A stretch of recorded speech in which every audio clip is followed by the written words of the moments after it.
salaamaaleykum waa Sénégal salaamaaleykum waa M de la Patriote ñu leen nuyu di leen bëggee di leen siyaara di am mbégte bu baax a baax di leen dalal seen YouTube di wax ngeen woy di abonné di partager di commentaire di like waaw tey liñ bëgg a indi rek mooy professeur Cheikh Omar Diagne mu nekk borom xam-xam moom mag nit ko xam ne kuñ war a bàyyi xel la kuñ war di déglu ci Sénégal parce que day wax day expliquer loo xam ne si day dugg si nopp mais xel mi sa xel tamit bu dee day travail da nga xam ne kii li mu wax lu am njëriñ la moo tax il faut ay débat am wala ay waxam ñu koy déglu parce que waxtaan na ci monnaie locale bi mooy monnaie bi ñuy wax ñuy am suñu monnaie bopp ak yooyu yëpp moom dem na ba ni sax ñun am nañ suñu monnaie bopp mais indi na conditions yi indi nañ ñu amee loolu moo tax mu ne am nañ suñu monnaie bopp expliquer ko ba mu leer expliquer franc CFA bi nii waaw liñ ñun ban chiffre lañ ci moom ak lépp expliquer na ko ba mu leer boo ko dégloo rek Cheikh Omar Diagne nga xam ne borom bopp mooy wax ak ku maîtriser li mu ak xam li muy wax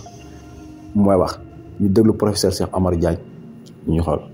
peut-être su la ko waxee dinaa leen choqué dina nekk sax révélation pour beaucoup de gens mais le Sénégal a une monnaie nationale. Ah oui. Laquelle? Bon CFA bi dañoo am monnaie nationale. xam nga le franc CFA n'est pas une monnaie unique. Contrairement à dégg naa benn prof université bi taxaw na la monnaie unique CFA nangam c'est tout faux. Le franc CFA n'est pas une monnaie unique. C'est une monnaie commune. C'est lu tax ma koy wax. C'est quoi la différence? lu tax ma koy wax dafa am trois choses yi nga xam ne ñoom ngay bàyyi xel pour comprendre lu tax ñu am franc CFA.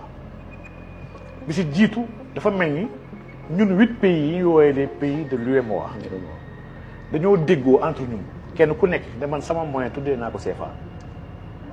waaye sama monnaie nationale. au lieu ma monnaie tuddee ko Séné kay am monnaie tuddee ko malien wala et cetera ñëpp ñu àndandoo ne suñu monnaie dañ koy tuddee franc CFA muy benn. ñu àndandoo ne ñun suñu ay parité maanaam suñu taux de change entre dañ koy jël def ko 1 pour 1 même peg de 1 maanaam ñun suñu taux de change du varié ñuy suñu monnaie mooy toll muy ñaar ñetteel bi ñu jël engagement ñëpp léegi suñu monnaie yi ñëpp dañ koy fexe mu nuróole ñu bokk ay coupure ba pare nuróole ko waaye kenn ku nekk sa monnaie bopp la fu ñu koy defaree. mais nu mu demee noonu. fu ñu koy defaree da ngeen yor billet yor ay billet xaalis billet de banque franc CFA boo gisee da nga gis am na différence. Il y a des différences. Selon les lettres. day am ay cas am yoo xam ne leneen très bien ouais. La monnaie nationale du Sénégal ci biir franc CFA mooy tous les billets yoo xam ne la lettre K moo ci nekk plus 11 chiffres. Oui, c'est ça. La lettre A appartient à la Côte d'Ivoire. Oui. La lettre B appartient au Bénin. Oui. C Burkina moo ko. H Niger ko. D Mali moo ko moom. S Guinée-Bissau moo ko maanaam ñu kenn ku nekk sax monnaie bopp la am. kon ñun am nañ monnaie nii. monnaie la suñu monnaie bopp la ñu am. te lii dafa jar a bàyyi xel. maanaam lii moo tax dans les mécanismes de l'UEMOA ku bëgg bàyyi ne bëggatuma bokk ci franc CFA délai bi matul 6 mois. pour ñu régler les comptes xam sa xaalis fan la toll ni jox la sa wàll nga fay sa ay dette nga génn ci franc CFA. mais est-ce que bokkuñu fu ñu leen di bâtir. waaw loolu question de. loolu du problème sur le continent ñoo bokk africain il y a 22 pays yi nga xam ne. seen xaalis ñu koy defaree 22 pays gis nga ko defaru seen xaalis ñu koy defaree Angleterre. maanaam am na ñuy defee seen xaalis Allemagne Mauritanie bi ci la bokk. am ñu defee seen xaalis Angleterre avec la Grande-Bretagne am ñu koy defaree France il y a que 9 pays sur le continent yi defee seen xaalis seen bopp maanaam Maroc ci la bokk Maroc à Dar es Salaam moom mooy defar son dirham. donc non loolu extraordinaire moo taxoon ne ma ne ñun monnaie soo xoolee même l'éclatement de beaucoup de pays chaque fois ma joxe kaawu les grands empires yi nga xam ne dañoo dee ay dëkk yi xam ne amuñu aucune expérience monétaire bi ñu taxawal créer cette monnaie création monétaire c'est varie entre 9 mois ak 3 ans maximum c'est-à-dire que man mu ndaw mi nga xam ne en tant que apprenti économiste bi ma joxoon ne ñoo bëgg a taxawal une monnaie nationale sénégalaise en moins de 2 ans mun naa ko taxawal maanaam amul expertise bu ñu amul on a des ingénieurs monétaires on a des spécialistes de la macroéconomie on a des banquiers centraux maanaam du sujet bu extraordinaire maa ngi sànq ne la billets yi ñun ñëpp bokkuñu xaalis bi Sénégal la ko moom cas bii ñun ñoo ko moom am na billets yu bëri yi banquiers yi xam nañ ko su billets yi ñëwee dañuy xoolaat billet wu Mali ndax dee dafa bëri Sénégal dañ koy jël defaraat ko delloo ko Mali c'est ça mais ñun ñëpp dañoo engagé wu ne dañuy nuróole jar fii ah billet Mali bi boo ko jëlee fii le citoyen du ko xam ni la même réalité moo am ci Europe boo demee euro c'est pas une monnaie unique c'est une monnaie commune. mais ñoom loolu la ñuy wax sax. c'est une monnaie commune. France billet euro yi nga gis yi def si yu yëpp France ko moom. est Italie moo ko moom et cetera te chaque pays a son code. léegi soo si bëggee génn bu ñu soppee tour bi wala génn changer cadre juridique bi rek mu jeex. très bien moo tax man leen nag gars yi ils sont en train d'introduire un très faux débat ndax ils ont des lacunes en monnaie xam nag problème bu mag bu am Sénégal. daal ñu bëri ñi nga xam ne xamuñu dara ci monnaie léegi s'aventure dans le am na ñi nga xam ne xaw nañ ci xam dara mais fi li ñuy aspirer ils veulent la continuité bëgguñu dëkk bi dem vers la souveraineté. mais ñi ko xam nañ ñi ko xam aussi accepté nañ que ni am nay risque créer sa monnaie bopp am nay risque. keroog dégg nañ non xaaral rek keroog dañoo dégg Ousmane Sonko. suñu monnaie nationale. bi ñuy répondre Amadou Ba. ni mu waxee ngay xam ne moom d'accord na que ni am nay risque malgré que warul nekk lu nga xam ne day tax ba freiné nañu que ni du ngeen dem ci monnaie joxe na sax exemple non autant pour moi Cheikh Bara Ndiaye laa dégg mu koy wax que ni ku mel ni Amadou Ba par exemple dafa tiital mu joxe exemple ci ma jigéen que ni c'est comme si nga war a dem fenn ñu ne la boo génnee da ngay def accident alors que waxuñu la que ni oto bi boo ci duggee mën nga bañ a def accident comme boo ci duggee mën na la def léegi est-ce que amul ay risques yow selon yow nga xam ne xam nga monnaie. il n'y a pas une opération au monde sans risque. oui voilà jël indépendance dafa am risque. oui mais taxul ne dañu am na risque kon bëgguñu indépendance dañu toog nekk colonisation non c'est loolu c'est absurde donc ñun waxuñu ne amul risque mais risque yooyu. on a identifié des préalables. comme aujourd'hui la monnaie unique CEDEAO bi gars yi di wax la monnaie commune CEDEAO. gars ils ont identifié des préalables avec des critères de convergence macroéconomique. mais attention dañuy dem vers la monnaie CEDEAO fii ak horizon 2027 mais balaa boobu pour monnaie bi mën a am solo nañ fexe ba ñun ñëpp suñu inflation dañ ko tollolee à moins 3%. nañ fexe suñu déficit public na nekk à moins de nangam. surtout à ce niveau dañ ne attends léegi la masse la masse salariale sur les recettes fiscales dañ koy yóbbu à tel ratio. sur dette publique dañ koy yóbbu à tel ratio. encore que ñun ratio yi gars yi di wax yëpp mais c'est des critères mimétiques maanaam amul benn sens économiquement parlant. chaque fois ma ne gars yi ba ci critère u dette sax ratio déficit public rapporté au PIB qui doit être inférieur à 3%. elle ne repose absolument pas sur l'économie. La dette publique rapportée au PIB, mais elle n'a aucun sens. Même en je pense que le critère de l'UEMOA, c'est 70%. 70%.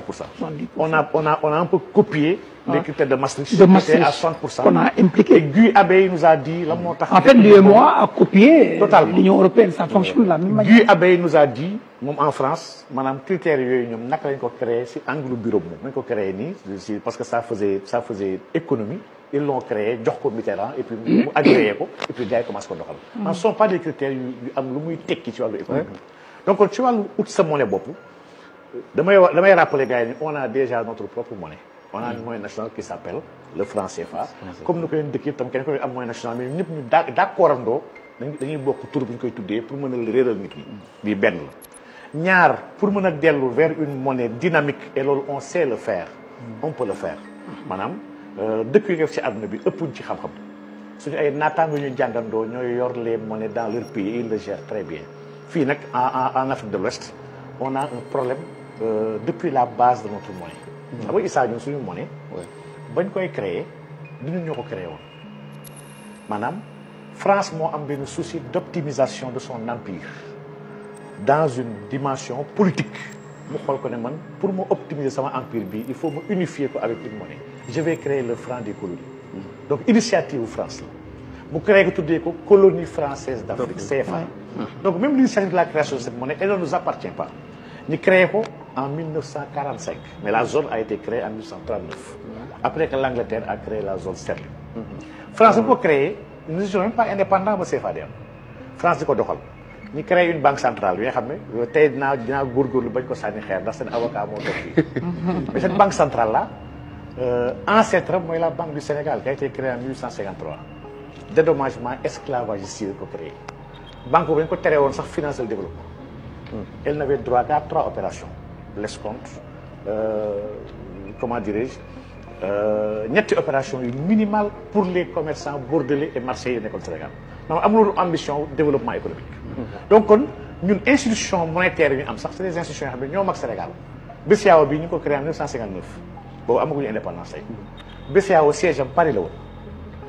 gouverneurs yi agent trésor français moo doon nekk gouverneur tous les cadres ay tubaab la ñu woon. l'africanisation mu ngi am jamono Fadiga c'est dans les années 70 après la première réforme de la zone en 1973.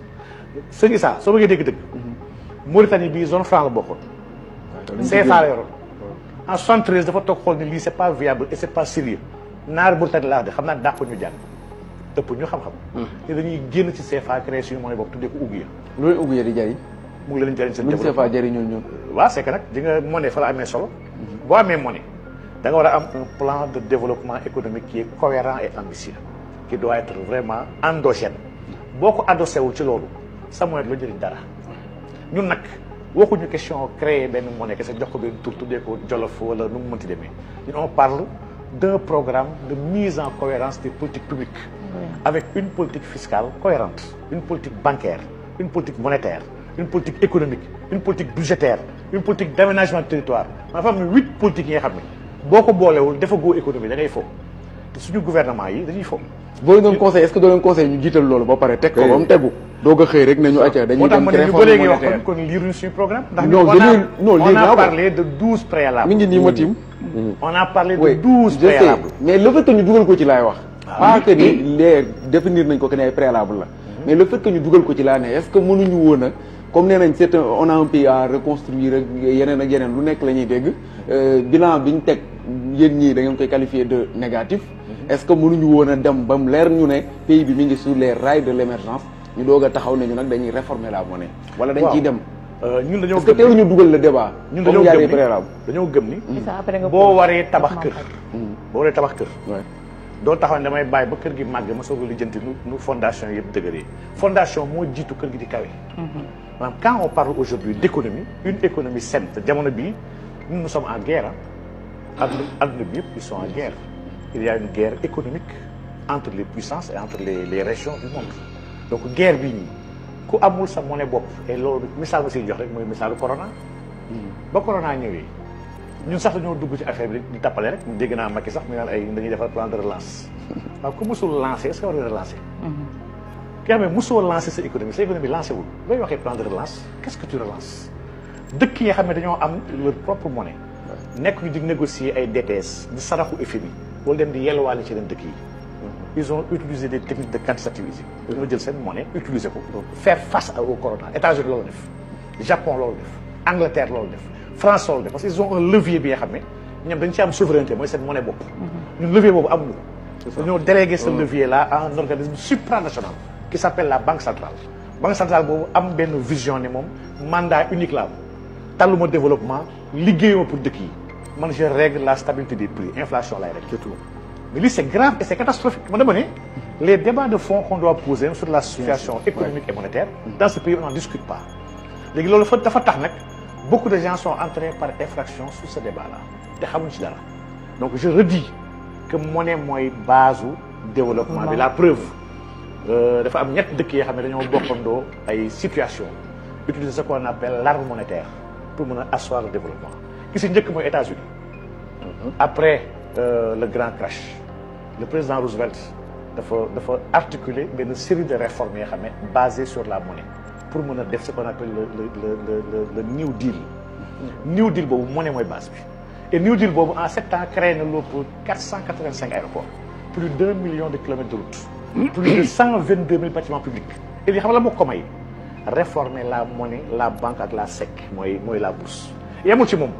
Même l'Allemagne, après la grande crise, République Weimar, mais le gouvernement, le riche là, là la njëkk a def mais arme monétaire la utilisé. Schacht a créé ce qu'on appelle les MIFO.